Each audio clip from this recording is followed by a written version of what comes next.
હાલોલ નગરપાલિકાના office superintendent, મેકમ clerk અને water works clerk તરીકે કામ કરતા વિરાંગ પરીખ નામના જે માણસ છે એને 2 વર્ષથી જે વાલમેન છે એ મૃત્યુ પામેલ છે.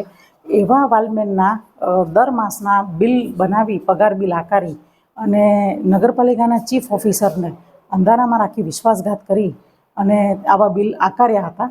જે બદલ આ કર્મચારીને પહેલાં 12 તારીખે તેની પાસેથી આ બધા ખાતાઓ લઈ લીધા અને બીજા કર્મચારીઓને સોંપ્યા.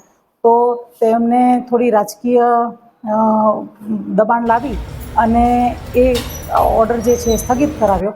પરંતુ પછી તેમની આ જે ગેરરીતિ છે, એટલે મૃતકનું મરણ સર્ટિફિકેટ અમારા ધ્યાને આવતા તારીખ 14/5/2025ના રોજ તેમને તાત્કાલિક અસરથી ફરજ મુક્ત કરી દેવામાં આવ્યા છે.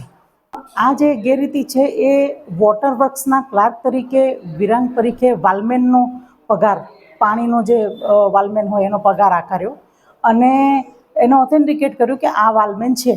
પછી ત્યારબાદ તેઓએ મેકમ ક્લાર્ક તરીકે એને ફરીથી ઓથેન્ટિક કર્યું કે ભાઈ આ એનું પગાર બિલ ચૂકવવાપાત્ર છે. ત્યારબાદ તે ઓફિસ સુપ્રિન્ટેન્ડન્ટ તરીકે પણ જ્યારે એકાઉન્ટ શાખાને મોકલે છે બિલ બનાવવા માટે થઈને, ત્યારે 3 વખત એને આવી રીતે ઓથેન્ટિકેટ કરી અને પછી એકાઉન્ટ શાખામાં મોકલ્યું અને અમને આ બાબતની બિલકુલ ખ્યાલ જ નહોતો અને તેઓએ આવી રીતે બિલ આકારી અને વિશ્વાસઘાત ચીફ ઓફિસર સાથે કર્યો છે. એમને 4-4 હજાર લેખે 2 વર્ષ સુધી આ પ્રકારનો પગાર આકાર્યો છે. એટલે લગભગ 98,000 જેવી રકમ એમને નગરપાલિકાને નુકસાન કર્યું છે. મામલો સામે આવ્યા બાદ અમોએ ચીફ ઓફિસર તરીકે પોલીસ ફરિયાદ આપવા તજવીજ હાથ ધરેલ છે.